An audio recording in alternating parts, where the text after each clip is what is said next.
Like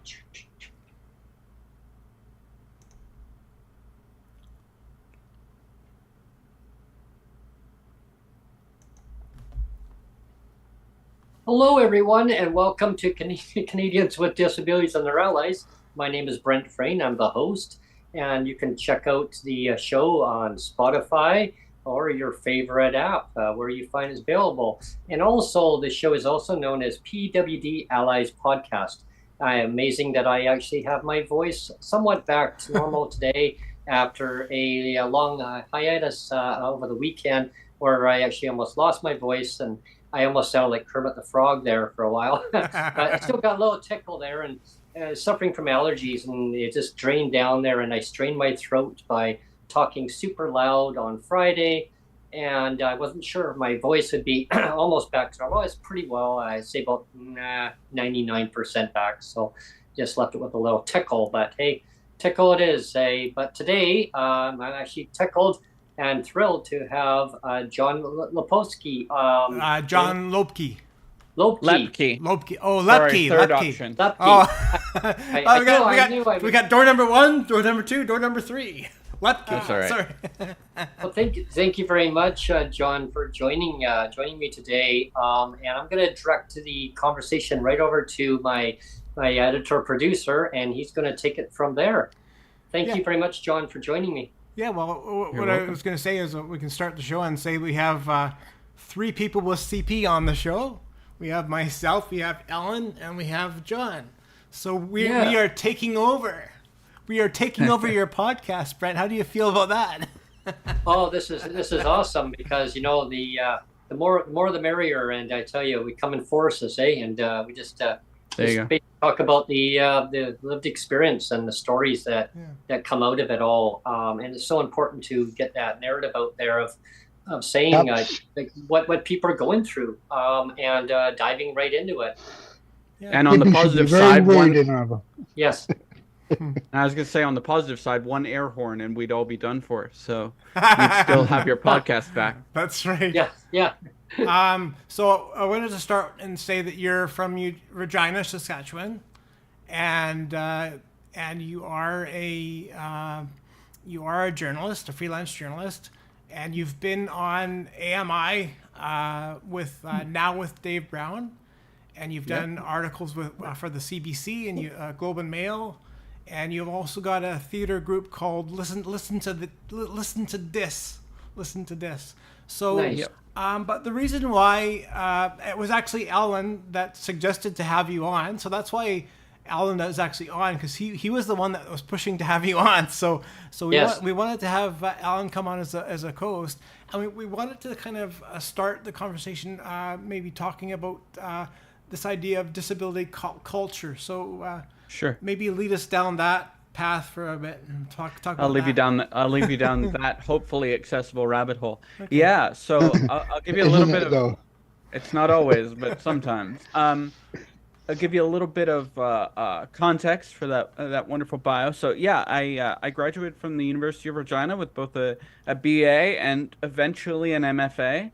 I actually went to high school here around Saskatoon, where I now live on Treaty 6 territory, but before that I was born in Britain, so I have lived on multiple continents and have multiple opinions, which will shock no one.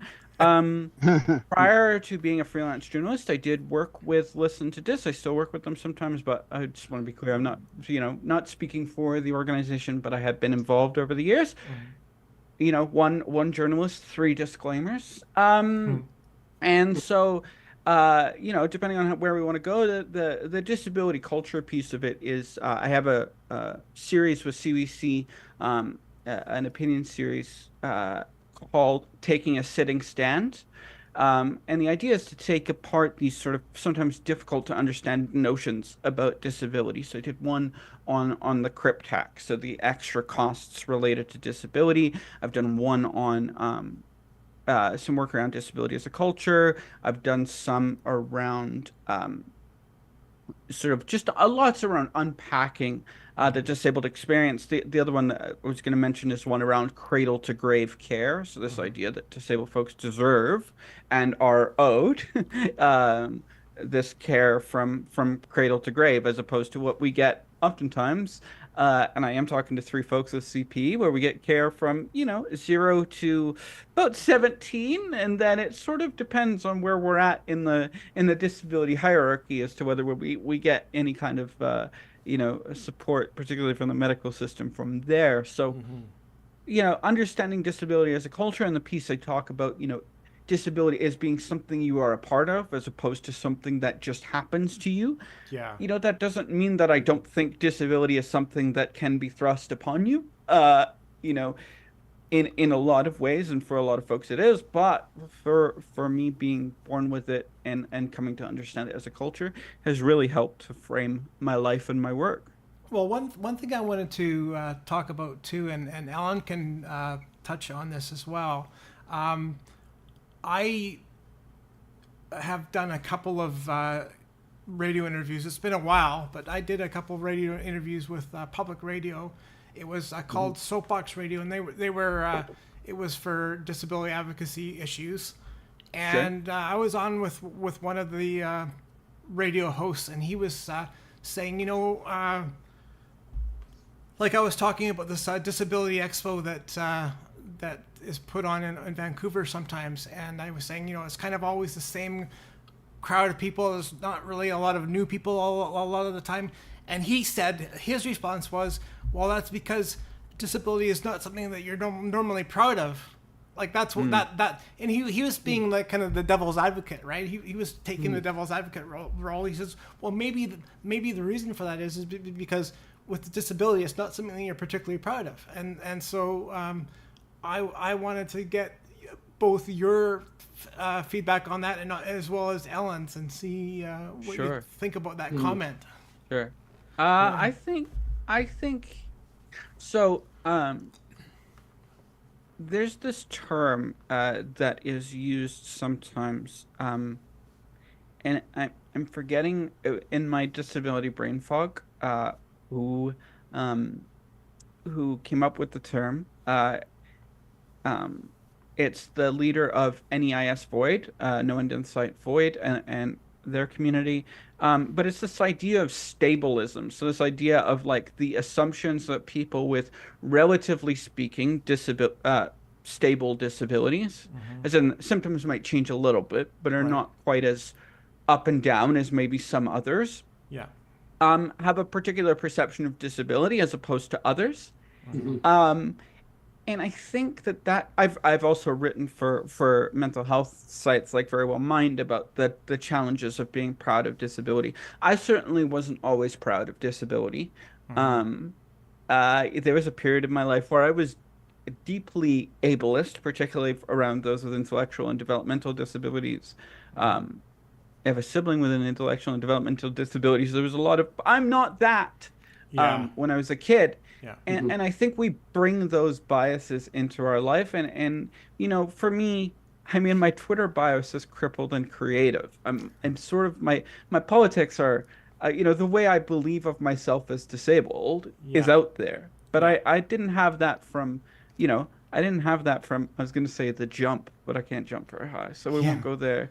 I didn't have that from zero. And so I think it is sometimes difficult to be proud. The line that I've sort of borrowed and adapted, and I've used it for so long that I can't remember who I borrowed it from in the first place, is I can love my body without loving my symptoms. Yeah. And I think that that area of care is sort of where I sit within that. I happen to come from parasport, which can tend to fly the flag a little bit of we are loud, proud, and by the way, we're disabled.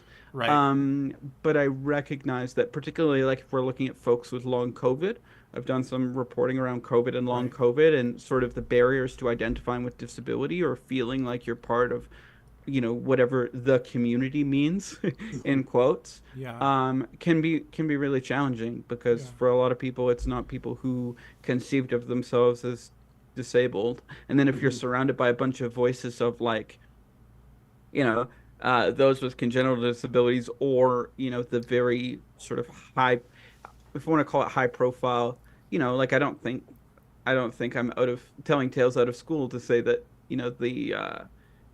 the loudest voices in disability advocacy previous to the last maybe 10 years were all white spinal cord injury or congenital disability folks, largely men. So if you continue to see one particular version of disability talked about over and over and over again, it doesn't exactly strike a welcoming tone. I don't think.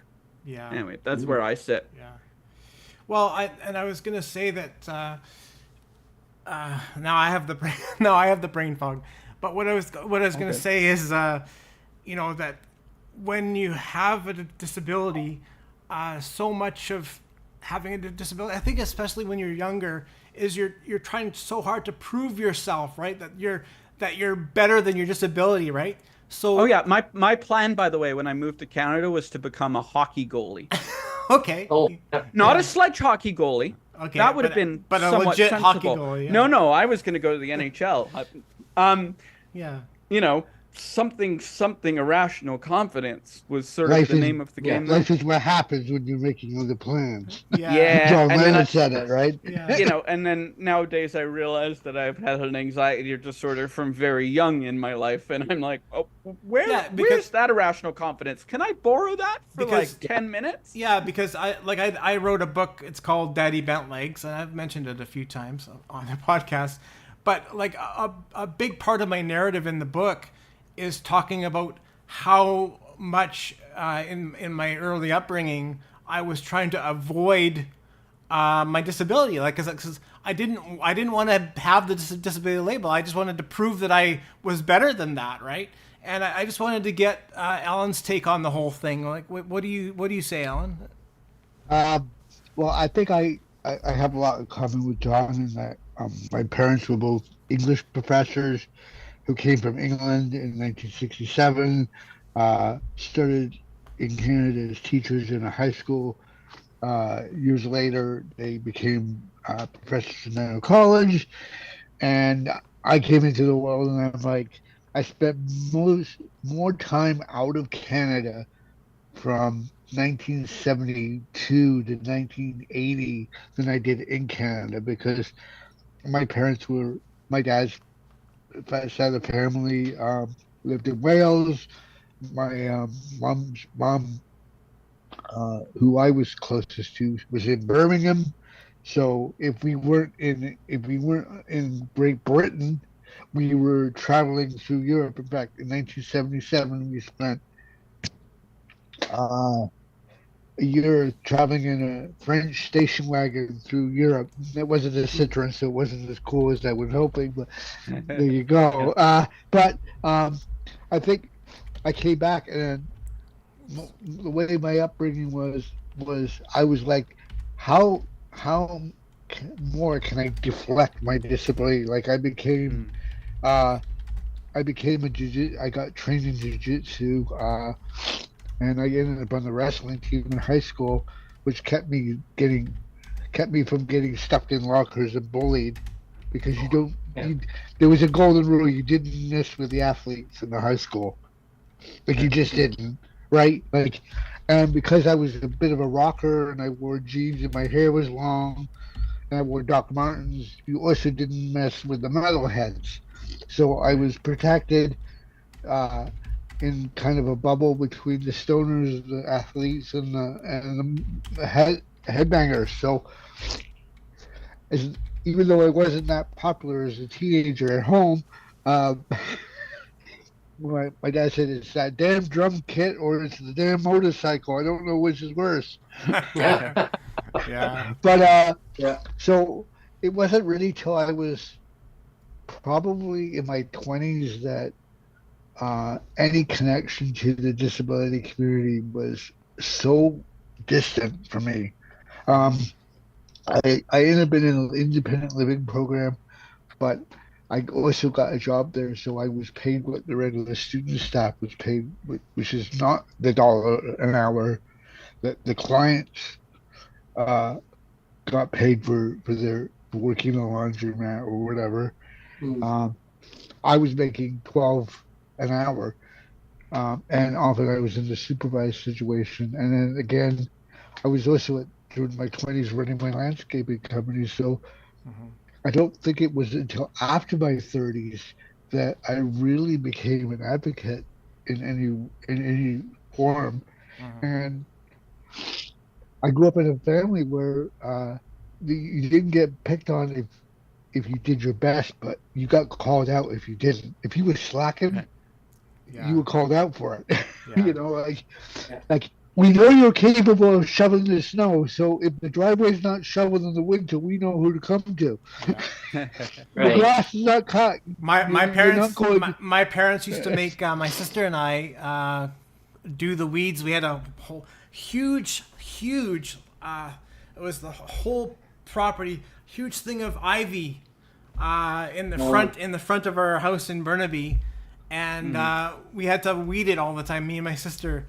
And of course, I mean, I had to go down on my hands and knees, and of course, hands and knees with cerebral palsy, right? Like I couldn't walk through it. I just had to be down on the ground and trudging through on my hands and knees, and it was like, you know, it was bad, but they would always like toughen me up and do stuff like that. But yeah. Yeah, it's a tough balance, isn't it? Because it's how do you like I've said about parasport before that like in a lot of ways it saved my life in the way that sort of I conceived of myself as a disabled person, and yet having retired, I always say I got to go to a bunch of cool stuff but never anything important. It's like, oh, look at those coping mechanisms I was building within that environment of like, I'm above this disability fray in a way. And there's lots of people who have unpacked that, lots of, former athlete artists. I'm certainly not and politicians, alone in that. Politicians and here. Politicians. Yeah, it's really, going back to the inspo point that we were talking about before sort of the cameras turned on, there's a real challenge to talk in disability community, I find, about resiliency while trying to get at that, like, because anytime you're asked to do something as a disabled person, it's often framed as like, well, look at them self-advocating. And you're like, yeah, self-advocating. Yeah, self-advocacy is great to a point, but do I want to be self-advocating for absolutely everything in my life? Yeah. No. Look at how resilient they are at only getting $1,000 a month to live on. That's resilience. Yeah, and it's. Sorry, go ahead, Alan.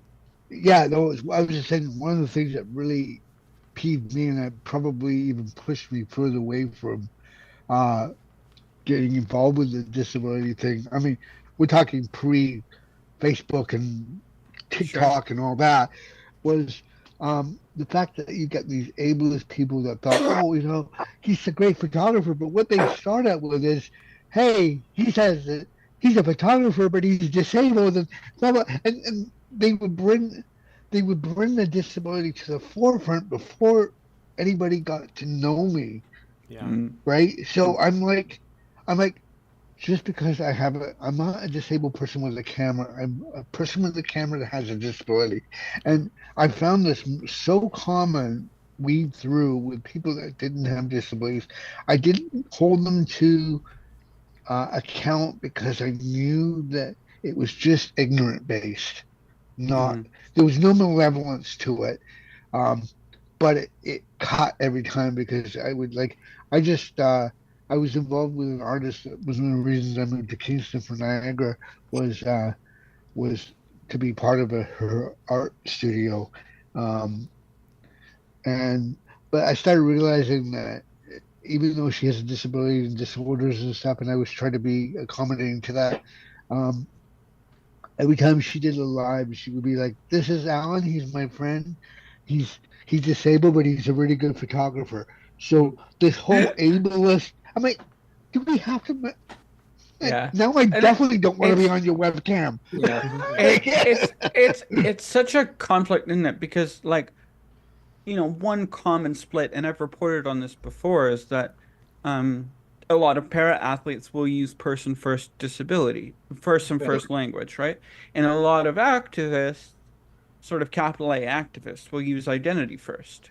And that often creates a split. And it's also, like you said, Alan, not to put too fine a point on our age difference, but it's also a generational thing, right?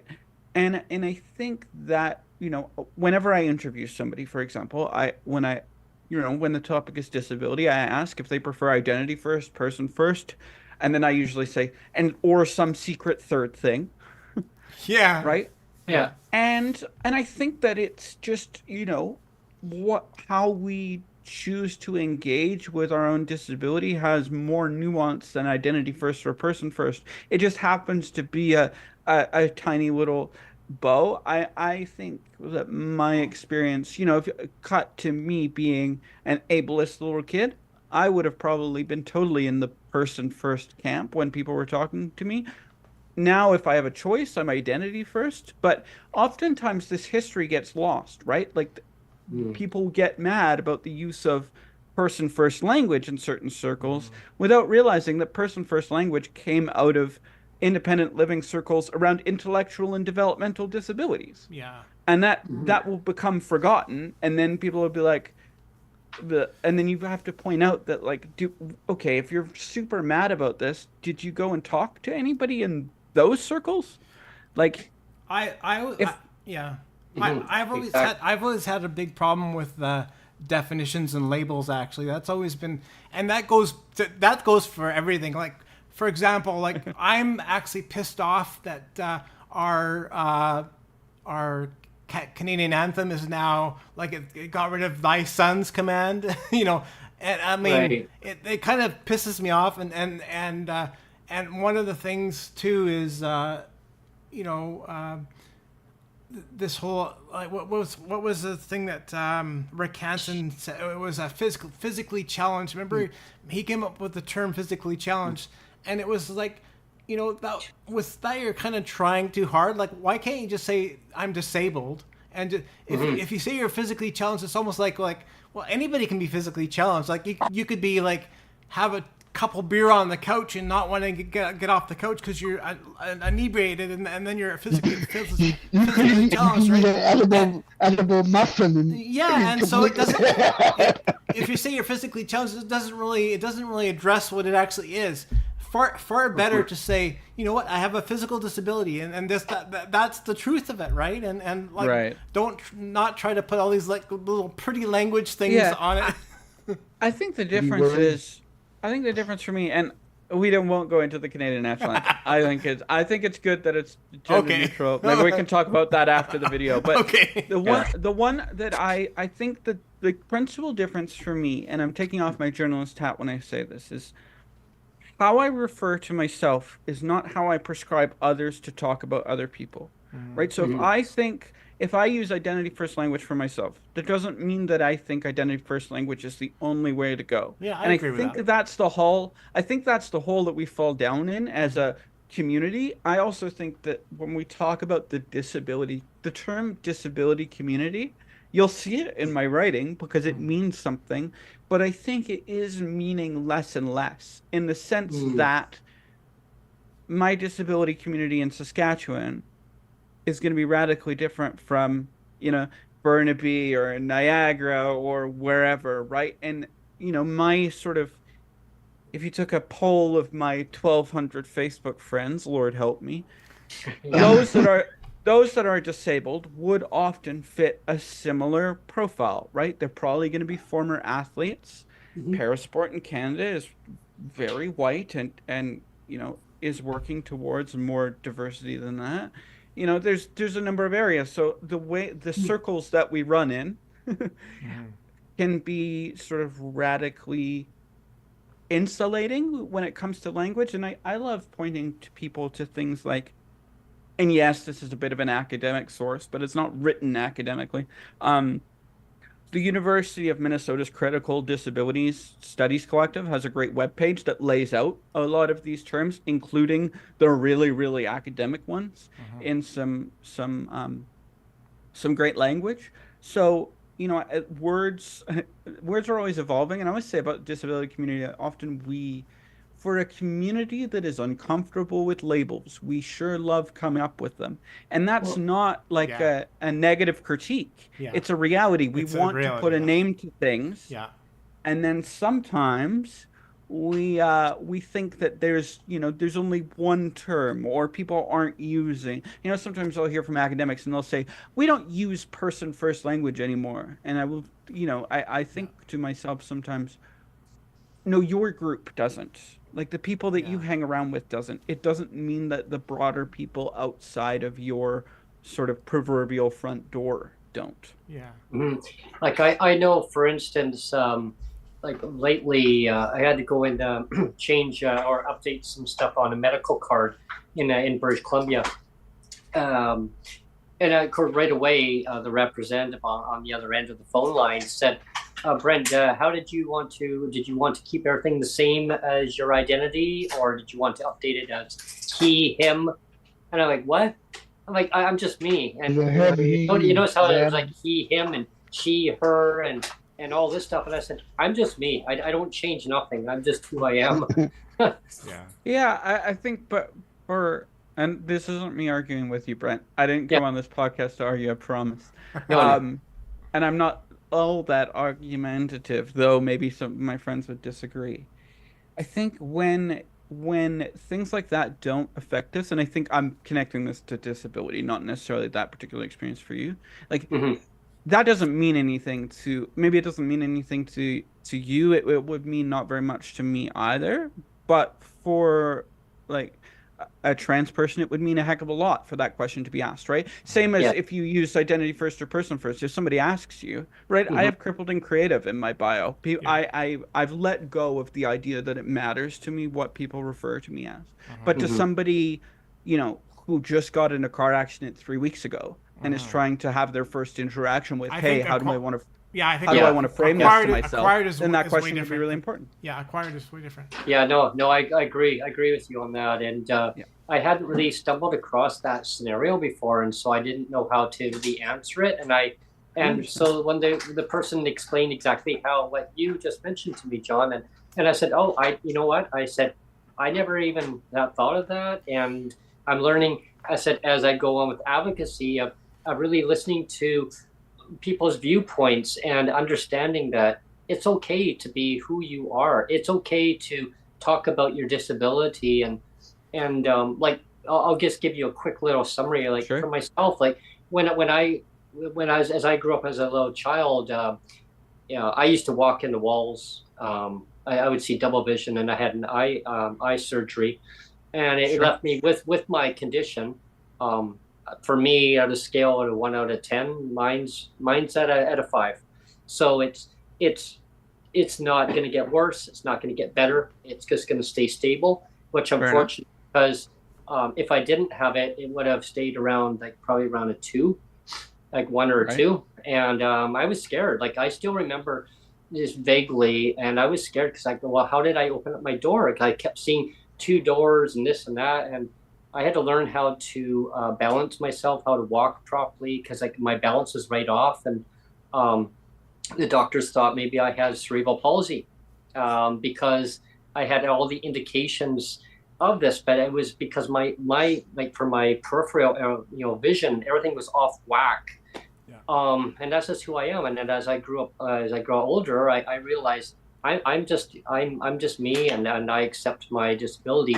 However, I was kind of ableist for a good while too, for myself, where I didn't want to recognize it. Like I think, no, I just want to be like the rest of the kids, and and like for me, I would look at somebody straight, and my eyes, it left it with a astigmatism. So my eyes are constantly bouncing around. So if I'm talking to somebody, some people think, well, this, he's nervous. Like, oh, why are you nervous? Like, why are you not looking me straight in the face? Right. Well, I am, but it looks like you're, I'm not. And yeah, blame my nystagmus. Thank you very much. Yeah. And so I, after a while, I thought, well, maybe if I just turn my head and go, oh yeah, or just keep talking to somebody, but keep turning my head away. And yeah, I'm listening to you and just pretending that it's not there. And then I became, when I went to college, John, I, even through high school and college, my instructors or, our teachers and then instructors would then tell me, it's okay. It's perfectly fine to be who you are. And you're accepted for who you are, Brent, not judged on your disability. Because, if they judge you on your disability, then that's ableist. And I'm like, ableist. And as I got older as advocacy, then what is ableist? Like I started learning, and life's a learning puzzle, right? Well, absolutely. Oh, go ahead, John. Oh, I was just going to say that, and I think it's a continual unpacking process. Like I wrote a piece for an article for an outlet that I write for sometimes called Very Well Mind. And one of the pieces was about, and it's, sometimes as a journalist, there are a few pieces you write in your career that you find yourself continually sending around when somebody asks for advice. And it wasn't like an advice column. I wasn't, Agony Ant or whatever, but it was about... Get out of here. And Landers, It was about grieving small function loss. So this idea that, like, we'll use CP as an example, seeing as all four of us have kindly presented that,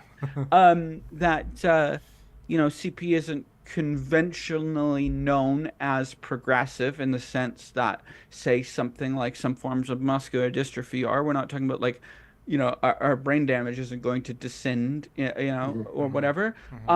But, our muscles are under more strains, tone or lack of tone creates all these issues. And so, not everybody, but for a lot of disabled folks, there's the sort of the initial thing that we start with, or the initial loss in the terms of acquired. And then, I'm kind of preaching to the choir here, but, how that sort of transpires over your lifespan.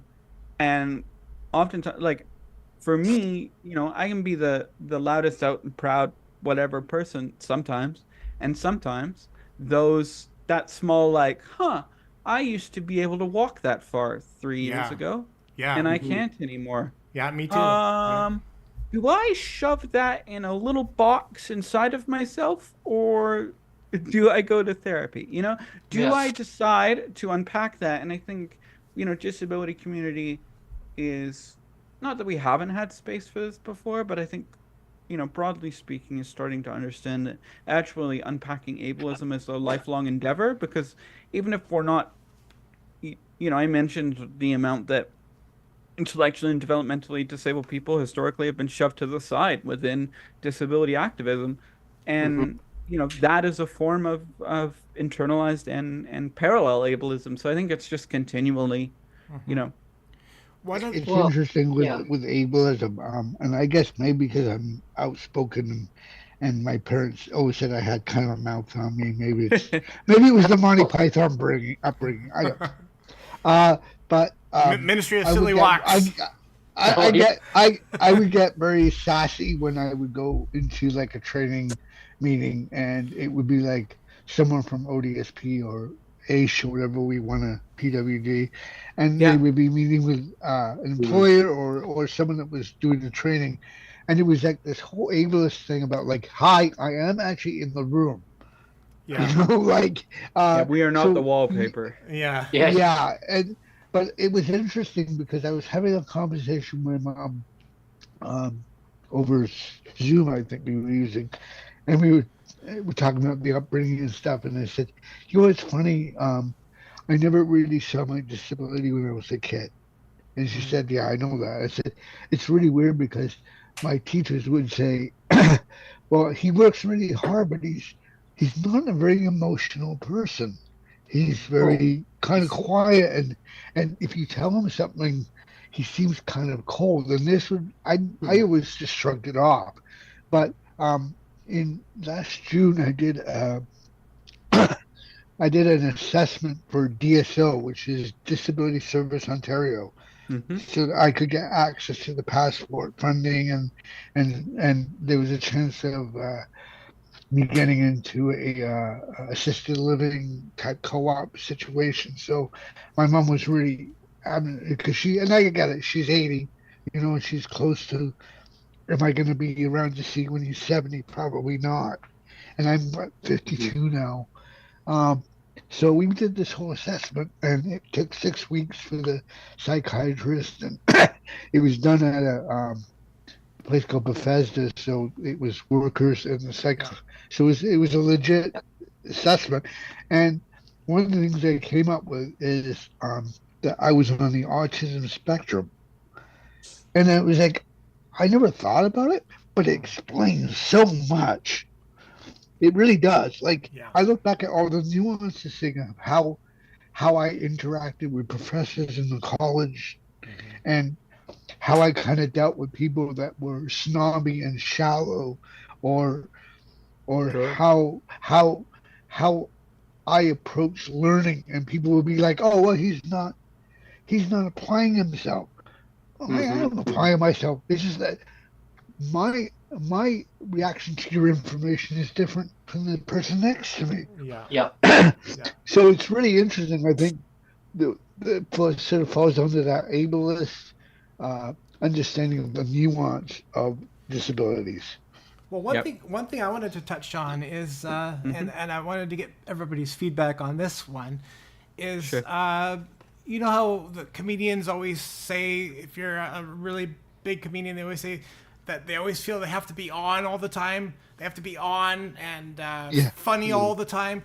And that's kind of what I've always, like growing up, that like when you have a disability, you always feel like you have to be on all the time and present and like, and we talked about having to try harder, like to prove yourself and like To compensate. you felt like you couldn't have a bad day. And one of the things I wanted to bring in too is, how, at least for me, I don't know if this is the case for everybody else here, but when I was younger, I think I was like 12 or 13. I got this, and I think I've mentioned it before on the podcast.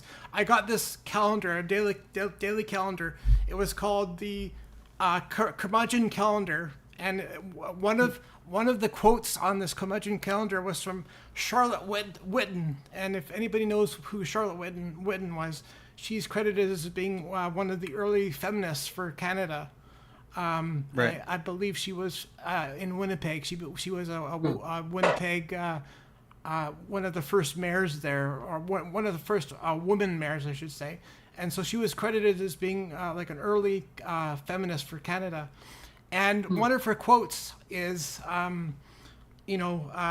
whatever a woman does, this is her quote, whatever a woman does, she must do twice as good as a man to be considered half as good. And then it's like, luckily, this isn't difficult. And I realize that's from a feminist point of view, right? But when I remember reading that as a kid and thinking like, that actually applies to me. Like I saw that as like it's a feminist quote, right? But I saw that when I read that through the disabled lens, right? Because it's like right. you could change the word and say whatever a disabled person does, they must do twice as good as an able-bodied to be considered half as good. And then luckily that's not difficult, right? But that's how I saw that quote. And Sure. And so I just wanted to see if kind of everybody has that same thing of always having to be on or always having to prove yourself or be considered work twice as hard kind of thing. Sure. I think for me, I don't know. I moved to Canada when I was 11, so I can't speak to what I thought in the middle of the Midlands in England. But I think in Saskatchewan, one of my challenges, and again, the journalism hat is very much off in this statement, but we are who we represent. But if there's a pressure, let's put it this way: some of the advocacy processes that are celebrated in some parts of the country, more populous areas of the country, I have found for me, this is only speaking for me, do not work here. So in terms of, I cannot yell. I do not feel as if I can yell at somebody being incredibly ableist, because I've had many experiences where I wanted to, and then I found out that they had some connection to my personal or work life, right? Saskatchewan is a bigger province than most of Canada conceives it as in a lot of ways, but it ain't that big. Yeah. So word gets around. Yeah. Yeah. Yeah. And so I think some of this, you might hear the term tone policing sometimes, and I think a lot of the time that does happen, particularly to people who are on the part of the 2S LGBTQ plus community or BIPOC communities. Certainly tone policing happens from white dudes that look like me, ambulatory wheelchair users who can hide that they're disabled on a podcast like this if they wanted to. But I do feel that I have, over my years, and I'm still unpacking this, felt the pressure of and now I work for myself. It probably wouldn't have that much of an impact if I said what I thought sometimes. Yeah. But it is do I have to perform do I want to be perceived as a bitter cripple in this moment when I go to the grocery store and somebody says, "It's so nice to see you out"? And I'm like, out of where? Right. Do I want to be... gee, thanks, I didn't want to people either, but here we are. Yeah, and at some point, I have gotten to the point, I don't want to say I'm the opposite of you, Alan, but I was once thrown out of anger management classes for being too angry. And I've now gone the opposite end of the spectrum, if I may use that word, because if I get to a sort of conventional level of angry, I actually get more symptoms and more pain. So now I am 15-year-old me would not recognize me, not least of all because I've had 3 careers, but because most of the time I'm fairly calm. I'm animated, but I'm not, and sometimes I'm frustrated, but I don't hop over that barrier into anger very often. And Neil, maybe I need to talk about it in therapy, but I'm not sure. Maybe that is a response to having to always feel on. I think one of the joys of parasport, when I was competing in it, and there's lots of things in parasport that aren't perfect, and lots of things in my experience of parasport that aren't perfect, is that, when parasport athletes, generally speaking, talk to people outside of parasport circles, they use person first language, and there's lots of these conversations. And then you get in, particularly I played wheelchair basketball and wheelchair rugby, which are fairly, let's just say wheelchair basketball and wheelchair rugby athletes on the whole are very forward when they're talking about their disability to other disabled people, right? It's not insulting if somebody in a wheelchair basketball context, to me, of course it differs gym to gym, but if somebody goes, "Oh yeah, he's a spaz," yeah, okay, cool, right? In Britain, the big advocacy organization used to be called the Spastic Society, so I used to joke that I'm a card-carrying member of the Spastic Society.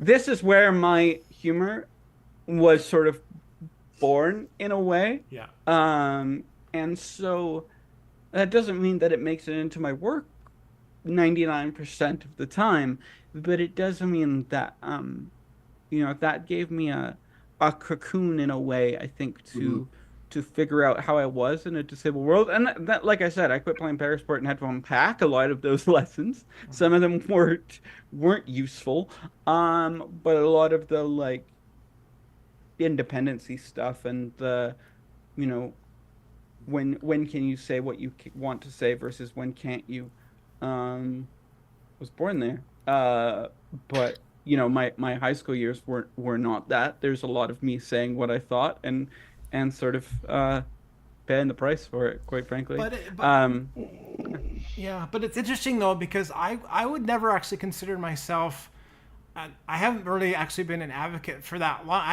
I wouldn't call myself a quote unquote advocate, really. I lived we were talking about disability porn earlier, and this idea that we somehow have to live up to a higher standard than we can't just be us, like normal disabled people. We have to be at a higher standard somehow. And you know, I always kind of felt, even though I would never call myself an advocate, that even so, I always felt that it was kind of my duty to like you're representative of the wider whole. Like not consciously, like it wasn't a conscious thing for me, but it was like, it's my duty to represent myself in the best possible way, so that people won't get this pissed off bad idea. But you know what I mean. And so like, when, for example, when I would go for a job and start working, like, I was always putting myself in the best possible way and secretly advocating for myself without really calling it advocacy, you know, but I was always putting myself out there and realizing that I was representing, like, because for example, like, I might be the only guy, like, maybe I know I was for the longest time. I was the only crip guy in the whole office. So like, I was the only guy that a lot of people would see for their whole existence. Maybe they would come in and work their 8-hour shift, and I was the only guy that they would see. So it carried a lot of weight for me, even though, like, again, I wasn't consciously advocating. I wasn't consciously going, oh, I have to really put myself out there. But I would just do that anyway, right? Just kind of naturally, right? Yeah, like I think it gets to this, you know, it gets to this conversation, I think, Neil, about the distinction between an invisible and a visible disability. And there are lots of thought processes on this from lots of various different perspectives. I think where I've fallen on that scale in relation to what we're talking about is that you know, I can in very specific circumstances, given that I'm an ambulatory wheelchair user, I can invisibilize my disability if I want to.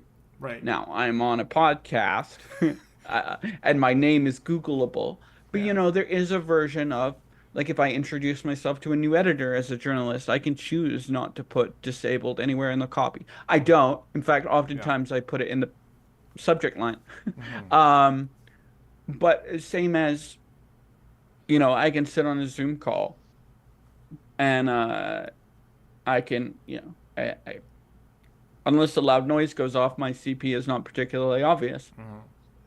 But although air horns were banned at my high school graduation, so I'm at fault for that one. There was a tradition, and I got in the way of that because they didn't want me falling off the stage. But hence the air horn joke earlier. Come by it honestly. But, you know, the same as Alan, if I may pick up on what you were saying, like, you had a now I don't know you personally, but from what you shared thus far, fair to make maybe a little bit of a jump to people may see you as disabled, and what we were talking about before the cameras turned on, but maybe not necessarily the autism or the neurodivergent side of things. And, you know, some things that are remarkably obvious to other people are not obvious to ourselves. Like, I have CP. I don't think I realized until I was like 23 that I had chronic pain. Oh, now, yeah, duh.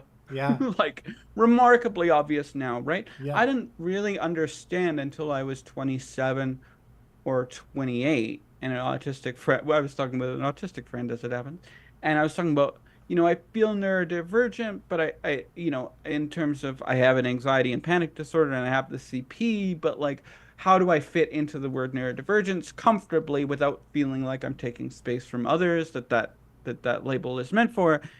And I said, John, you have cerebral palsy. You have a disability that is brain damage. What do you mean you're not neurodivergent? Yeah. like it's viewable on a brain scan. That's, you know, what... they weren't quite as blunt as that. That's me sort of performing both of our bluntness put together. But, you know, there's so many things that we maybe don't notice. And I think it's the opposite of, you know, like, I used to go to, I don't know about anybody here, but I used to go to family reunions and they'd say, oh, you're walking better. It's like, well, actually, objectively, I'm walking worse. Well, but well, for for people that don't know, cerebral palsy, if you translate it, cerebral palsy means brain numb. Brain numb. That's what it translates into. So it's not the most flattering term, right? It means brain numb. So, and I notice I have my friend Kent. I have my friend Kent in the chat right now, so that's kind of cool. Oh, nice. So welcome, Kent. Always nice. Yeah. Hi, Kent. It's so funny when I grew up, and obviously I had mild CP, which is, I mean, it's such a broad scale, right? I mean, you can be someone like me that can get stopped by the cops because they think I'm drunk, right? To say someone like Neil Young's son who is nonverbal and in a wheelchair. So the CP spectrum is so wide.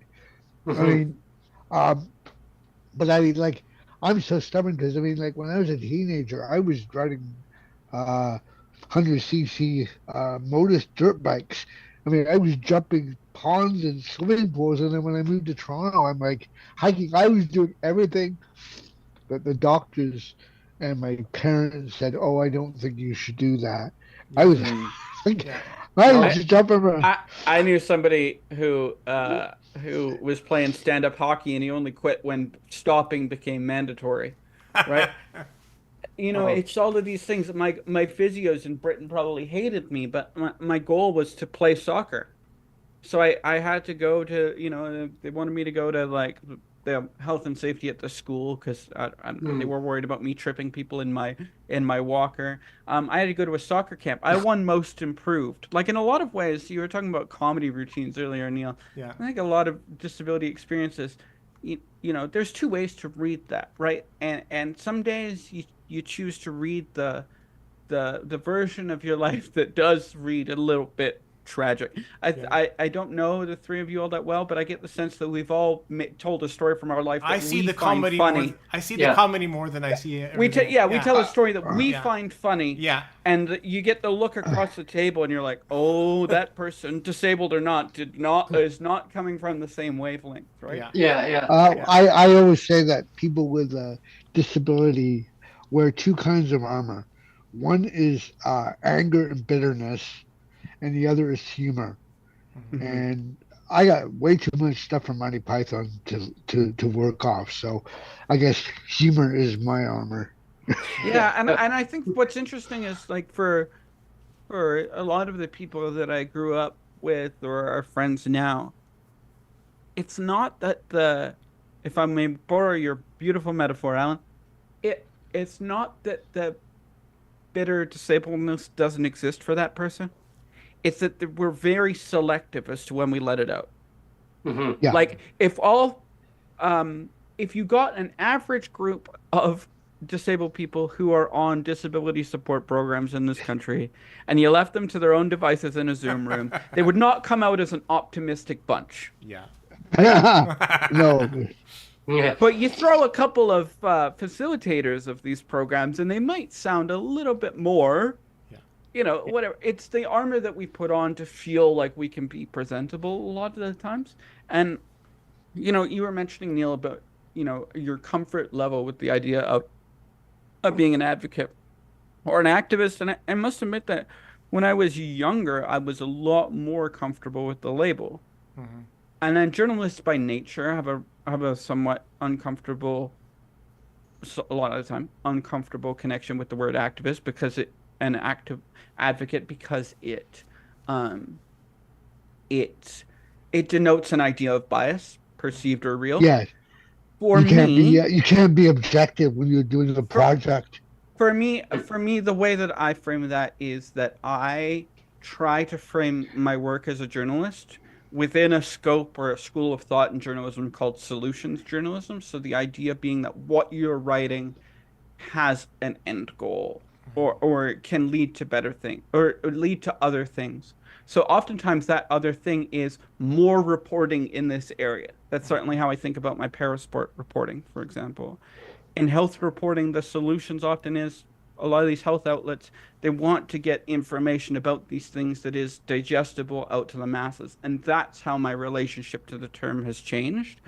And I've also never, I don't know if anybody on this call, but even in disability advocacy spaces, I think there still is a bias towards the boots on the ground type of activism that we see. And I think it's fair to say we can credit both in Canada and the US, things like in the US ADAPT, right? We've just passed the anniversary of the Capitol crawl. Mm. I think there is still a bias towards that as like the pinnacle of activism. Yeah. And for me, I've always felt like, and I continue to feel like my writing, even just existing, this can sound really egotistical, but it's allowed. It's allowed. That if I conceive of my writing, if I conceive of my writing as adding to the pile, and I conceive of my practice as a journalist as being as harm reductive as I can in the way that I interview and ask questions and etc., then I am living those skills that I gained when I was more advocate activism based. I don't. You're not going to see me on the front line of a protest, but I hope that within my writing there is a sense when you come away from it that John took the time to think through and ask questions in a way that was equitable, because I don't think we need any more stories that start with, because I've been a part of a few, and I'm not critiquing the journalists here, but where it's like the first line is John, who uses a wheelchair, and it's not that I don't use identity first language, but like you said, Alan, it's not the if we're there to talk about chair maintenance, that makes sense.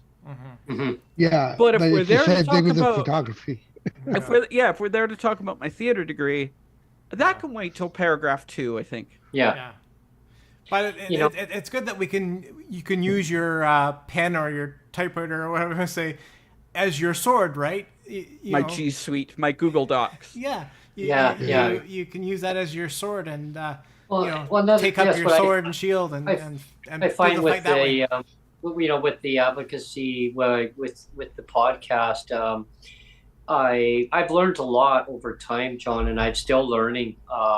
Like there's like so many stories that I've guests that come on talk about their stories, and I also look at like there's like not even like solution based, but ideas of where is that going to go to help a person for whatever their situation is. And when it comes to governments and stuff, like I don't know, it seems like the same narrative. Like it's just get them a job, to get them off supports. I mean, that doesn't always work for everybody.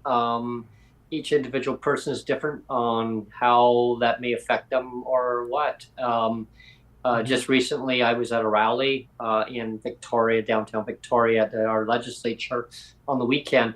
Not a lot of people turned out. It was pouring out, miserable day.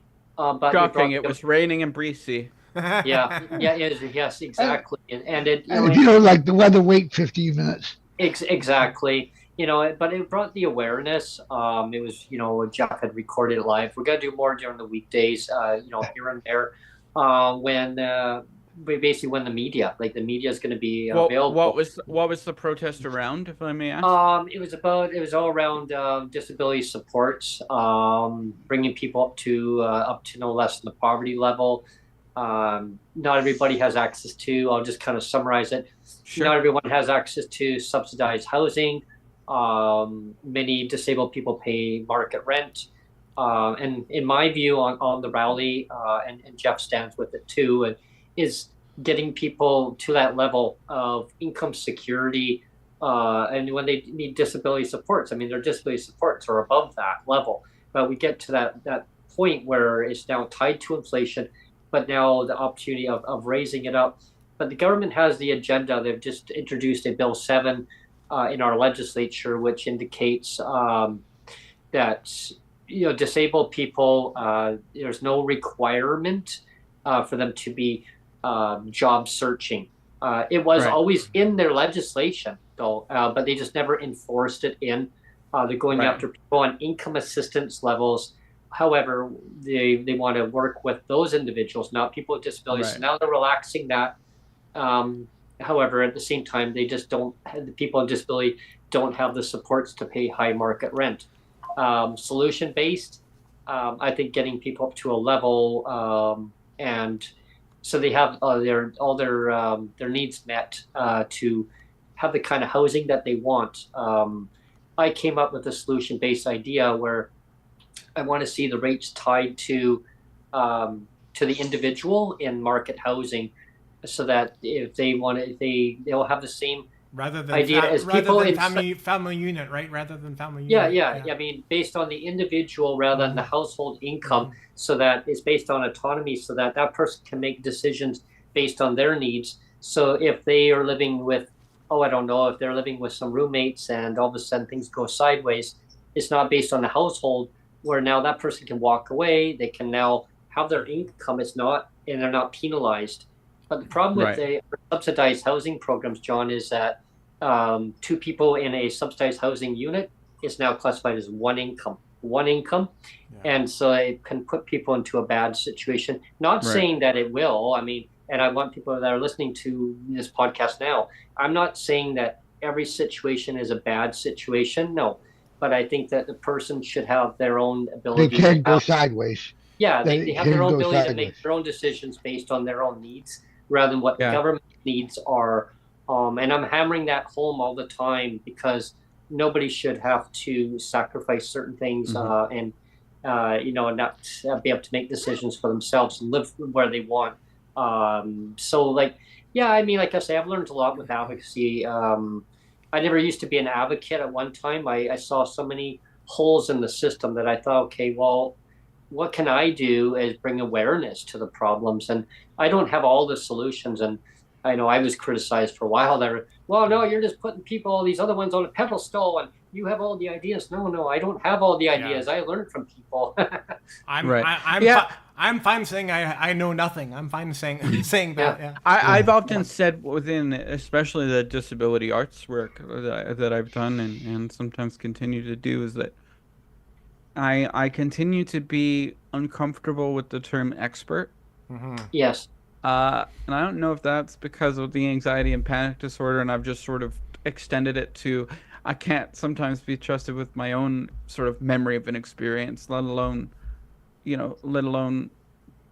an expert on, all wheelchair users or all class 2 wheelchair basketball athletes or whatever.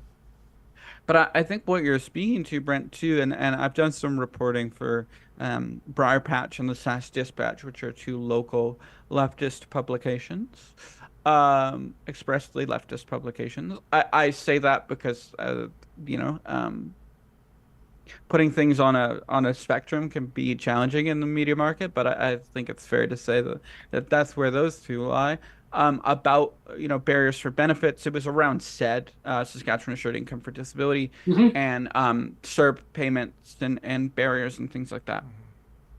And what strikes me whenever the benefits conversation, it struck me when I was an athlete and I wasn't a journalist, and it strikes me again as I write about these things, is that while social media has in a lot of ways opened this up, it's challenging to have a nuanced conversation about benefits across provinces. Yeah. Because, for example, SAID, and I'm not speaking for people on SAID. I've never been on SAID. This is not, this is one viewpoint of one tiny piece of SAID. SAID does not meet for many people the income needs that they have. Saskatchewan also, for a certain segment of disabled folks, has a very good version of a pharmacare program called the PARA program, because names, right? So we can look at that and we can say, I always give the example of this in ODSP, and sorry, Alan, as the person on ODSP, you are freely aware, you're more than welcome to shoot me down on this, but we can talk about, we often look at the dollar number, right? And that's often where the conversation ends. Not in community I'm talking about, but when it expands past community. But the radical differences between Saskatchewan's version of an equipment program and Ontario's, or the differences in what makes you eligible and what doesn't. Like, there are so many nuances that it's really, forget apples and oranges. Like it can be very challenging, and it's hard to I call it cherry picking. Actually, the policies are cherry picking because they say that you as a disabled person deserve subsidized housing, and you as a disabled person over here do not deserve subsidized housing. Like, it plays off disabled versus disabled all the time. Yeah, they play against each other. They play against each other all the time. Like I don't know if this is still true, so people can fact check me. When I did that reporting, which was 4 years ago, so things change, right? AISH had the highest dollar number. Yeah, I think it still does. Yep, I do. The UCP de-indexed them from inflation. So right there you have, okay, this is it now, but as inflation continues to rise, how does, these are all things, and including when I was doing that reporting, it was very challenging to get any kind of even simple dollar number for some of the provinces and territories. And so this is to say, I think while social media has added to what advocates do across borders, it's still incredibly challenging to have a sort of cross-border conversation, never mind cross-border with our friends to the south. Yeah. Right? I wrote a piece for Teen Vogue. Notably, I am not a teen, but Teen Vogue has a lot of they've trended towards a lot of sort of these conversations that we have in community within various communities. And I wrote about medical assistance in dying, and the piece was about what American advocates and activists could learn or should think about. And Rebecca Coakley, one of the biggest, one of a large voice in American disability advocacy, and I don't have the piece in front of me, but the general line from Rebecca was, we need to learn to, listen a little bit more. And I think that that is also a lesson that I'm hearing more and more from people in advocacy spaces in Canada, that we can get very insulated into what does it mean to be disabled in, Saskatoon or Burnaby, or I'm just going to pick a town, Kitchener. We can do that, but does it the same way as parasport culture, disability culture in Vancouver looks different than it does in Ottawa, and that's a feature, not a bug. So how is that presented, and how do people feel about that is really, what I'm interested in learning about. My CP is a feature. Interesting. Well, very interesting. I was thinking that, this may be a bit in the weeds, and I'm not saying that, being quad is a feature, not a bug. But, when I see, and occasionally they'll kick around, right, these videos of, spinal cord injury quads. Look at me using parasporting words, but using their spasms to walk from the door to get their wheelchair out of their truck, right? And you go, oh yeah, there's some adaptation. There's where we've taken something that can be a pain, quite literally, and turned into something we do. But the danger, like we talked about earlier, is turning that into inspiration. Within community, we don't see that as inspiring. We see that as, cool, wonder if that works for me. It's not like I'm going to go rush and put him on a poster, right? Or put, like, that one with the kid with the running legs that says, your excuse is invalid. Yeah. No, to me, that photo says your excuse is incredibly valid, right? Yeah. Like, okay, let's talk about, there are many times in my life where I said I couldn't do something. And I think we're rushed a little too quickly when we talk about disability communities. Say, oh, no, you can't do that. Like, cool, I could wheel a marathon. I can't run a marathon. It's okay for me to say I can't run a marathon. It's okay to say that I used to be able to walk however far, and now I can probably only walk, I don't know, a couple of kilometers if I pushed it real hard. I think for me, and just tying it back to our identity conversation, that's where I am, is that I'm growing to try to be more okay with what I can't do, whereas the first 25 years of my life, I'm coming up on 31, were very, oh, I can do anything. Because it takes an I can do anything attitude to have a plan to be an NHL hockey goalie. Yeah. When you're Yeah. a Yeah. class 2 wheelchair basketball CP like that, I'm eligible to play wheelchair rugby and did play, albeit as a 3-5. I'm not. Yeah, I have to say that it was when I turned about 30 years old. And like prior to about 30 years old, I was always pushing myself and saying, I can do this, I can do this, I can do this, and ignoring my disability like there's no tomorrow. And then when I got to about age 30, I had this light bulb go off in my head saying, you know what, it's okay to just be average, to just be just be sufficient. Like I don't have to knock it out of the park every single time. Like I used to think that I had to knock it out of the park every single time. Like every day I woke up, I had to knock it out of the park. I have to knock it out of the park. I have to knock it out of the park. And then I got to. But I want to touch on 30. that. It was like I don't have to do that anymore.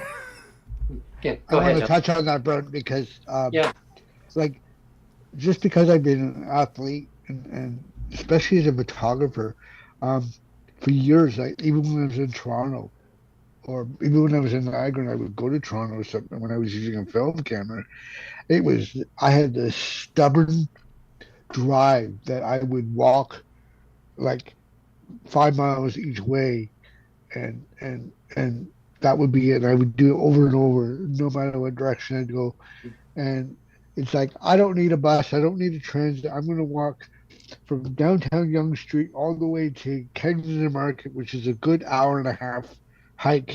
And then on top of that, I'd have a camera bag on my back with a tripod and everything. I'd be like loaded down, right? And I do that hike. And now I was like, yesterday when I went out for a hike to take some photos, I got to a certain point and I was like, you know what? I'm done. I'm riding the bus home. Yeah. And you kind of get to that level where you're going, no, I'm done. There's another 4 hours of trail ahead of me, but we're stopping here because that's it. Yeah. I'm done. And I don't know about for you. You just have to get to that point where you say, the mind over body, mind over matter, right? Well, your mind will say, My mind over matter was actually becoming to the point where I was like going really far from home. Yeah. Like within the city, to like I was walking distances that people that weren't disabled wouldn't even try. Oh, like you know what I mean? And then I had this stubborn like, I don't need the TTC. Well, we're going for 4 hours. Ellen, I remember many years ago now. I mean, how time goes by in life. I participated in a track and field, and I was against some real good athletes at the time. And I'm not saying that I was better or they were better. No, I did the best I could. But for some reason, it was balance was off, or I don't know what was going on. But I trained really hard for it, and the mind said, Brent, you can do this, and I just pushed myself. And I remember going around this one bend, you guys, and around this track, and all of a sudden the ankle, it seized up. All of a sudden I'm like, oh, it is pain. And I just said, nope, my mind says, Brent, ignore it, keep going. And I pushed myself. I got a silver. The other guy beat me by, about 4 feet. 4 feet, he beat me, and he got the gold. Wow. But I pushed myself. I was in so much pain when I got done. And they asked me, "Are you okay?" Okay, I'm fine. But I felt like I was going to fall over. But mind over matter. But I guess put my mind. I guess moral of the story is I really put my mind to it, saying that I could do this. And I trained really well, and I enjoyed it though, because it showed that for me, I could accomplish something, and it felt so rewarding. Like, yay! Like I accomplished this. Yes, to admit, I mean, I wish I could have got the gold, but then I found out afterwards I should have got the gold. Oh, right. The other person, actually, I would have won. The other person, unfortunately, took steroids. Oh. So Yeah, and so the person beat me. I found out after, and I just said, you know what? I'm actually happy. I'm actually happy. They're like, no, no, you can have the gold. No, no. If he feels he wants to have it that bad, then fine. Let him have the I victory. feel like, like you said, Brent, there are still times, and I couldn't tell you where it comes from. It could be parasport, it could be whatever, Mhm. where I will have to do something, and I will literally say out loud, "Okay, I'm turning off the pain valve now." Yep. Yeah. Yeah. And the Yeah. difference is, when I was younger, I saw that as a good thing. You could just Mhm. ignore it, Now as right? I'm Yeah. And now Yep. as I'm older, I see it as a sacrifice. Like, it's a good thing that I can still do it, Yeah. in those moments, but I'm far more selective. I mean, I had teammates that played with broken feet. Hmm. Like in a contact wheelchair sport. Yeah. These are not decisions, that are always all that sensible. Um, and Oh, I left sensible a long time ago. yeah, well, and like there were, I think, Alan, what my brain went to when you were talking about, going far further than even any non-disabled people would care to go, is that, like, I used to think maybe, oh, well, I don't know, can't really prescribe what I thought at 12, but like, I used to think, like you were saying, Neil, that almost felt expected of me, or at least Yeah. it was rational to think it was expected of me. I Yeah. don't think I ever, like, did one of those goofy things and said, like, a goofy in terms of, like, going up a big, like, wheeling up a big trail in the mountains when my family would go to BC or whatever. But now I'm like, occasionally I'm like, let's see if I can do that again. Hmm. Instead of, oh, I need to prove that I'm still that abled. Yeah. Mm.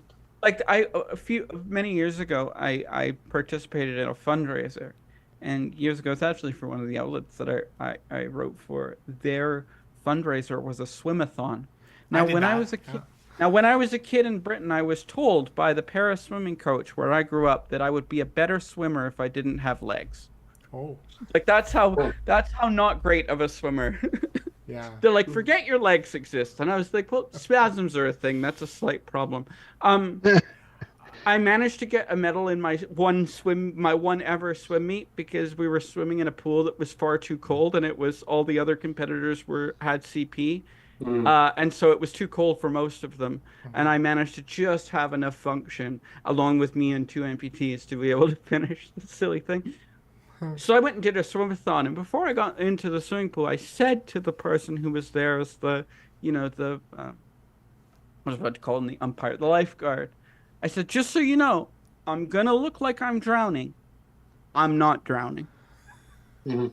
And athlete me, this was like, I was probably 26. So athlete me, so like 21-year-old me, 20-year-old me, would have been like somebody that was swimming with us, like our kid was swimming with us.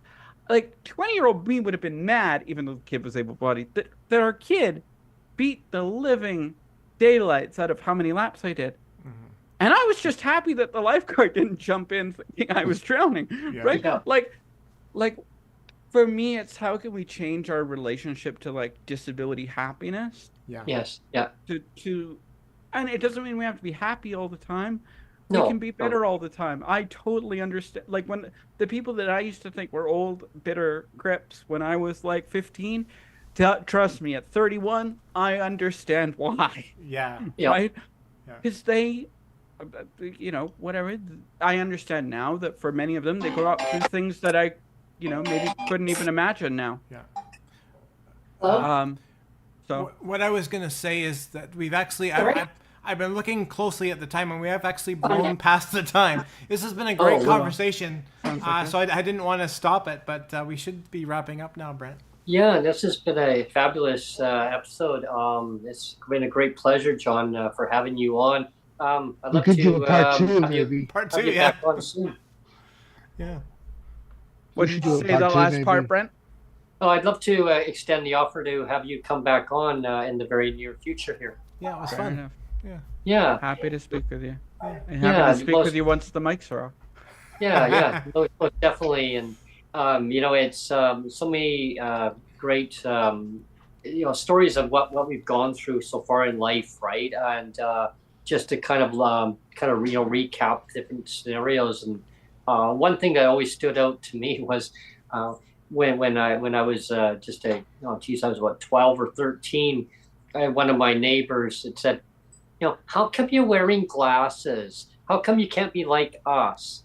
And I went, I'm just me. I don't know. I'm just wearing glasses. So I said, I came up with a funny joke. I said, well, I've got four eyes instead of two because I got glasses. Now I got two other eyes. I go, I can see. Now I can see that you're you a bad can't. dresser. I said, I can see things better than you. I knew somebody who their sibling was always mad that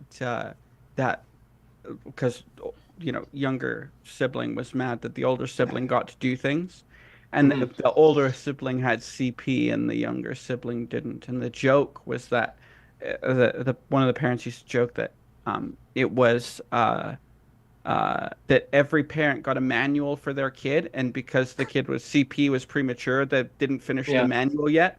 Oh, So they could it was in his manual that he couldn't do it, but the older sibling could because the manual hadn't been finished. And sometimes I think that's a nice framing of life of like, like, oh, the manual, the ableist society says that we have to do X. But and that's going to sound very inspo-y, but I even mean it in terms of that manual says we have to be like happy-go-lucky, and we can't have a bitter cripple moment. We deserve to have off days every once in a while. Like exactly. I was saying with the comedian, like I shouldn't always have to feel like I have to be on all the time, right? Mm-hmm. Yeah. If people want their safety from me, I better have coffee in my hand. That's all. Yeah, exactly. Cup of Joe right here. I was like, I cannot guarantee your safety unless I have caffeine at me, and it comes from coffee. So tread with caution. Yeah. Well, what's the joke that I've heard so many times in parasport circles and outside of them? This is not a serious directive, but just wheel over their toes. Yeah. And I don't do that specifically, but I think that sometimes the ways that advocacy and activism and even disability-led journalism exist in the world are to wheel over those toes sometimes. Mm-hmm. Mm-hmm. Yeah.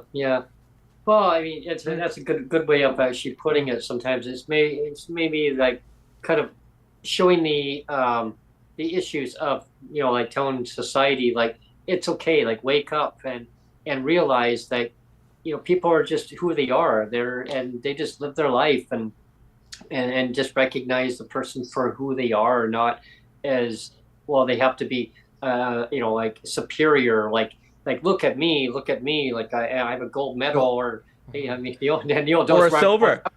Yeah. Or a silver. But look at me, like hey, Yeah. I'm pretty calm. I think the only thing if I get hit with ableist attitude, I kind of become a bit of a jerk, but I'm kind of like, you knew you were doing it. Yeah. So Right. what do you think my reaction would be? Like, awesome, buddy, high five. No, I'm going to call you a dick for it. Right, and that's when and I'm aware that I'm pulling this past time again. So Neil, I'll pass it to you right after what I say, but I think that's when we retreat to community. Yeah. When we retreat to the people, and I think what I try to be cognizant of in my personal life is there are so many examples, disability community or not, of people kicking open doors and shutting them behind them. Mm-hmm. Mm-hmm. And going, well, disabled people haven't gotten this right, so I'm going to fight for, this monetary opportunity, or I'm going to gatekeep this information or this email or whatever. And I think the fact that we retreat to community to sort of lick our wounds, as it were, or maybe we go on podcasts and yell about it, who knows? That can be, a way forward for ourselves in our own personal lives. But anyway, to Neil. Yeah. Well, actually, to Brent, you Oh, have to Brent. you have to go off. You have to get us off Yeah. the show, Brent. It's Yeah, I your have job to. to get us off the show. It is. Okay, It is. fair enough. Sorry, Brent. But I want to thank you, John, and Ellen, for Ellen for you co-hosting. But John, first of all, I want to thank you for coming on to the show, and for Ellen to be my co-host. And you might end up filling in every so often, Ellen, to be the host. In the upcoming near future. So stay tuned on that one. But thanks, John, and I'll have you back on again soon. It's been a pleasure. Yeah. But thanks everyone for having me. tuning in today. Yeah. Thanks, everyone. All right. Yeah.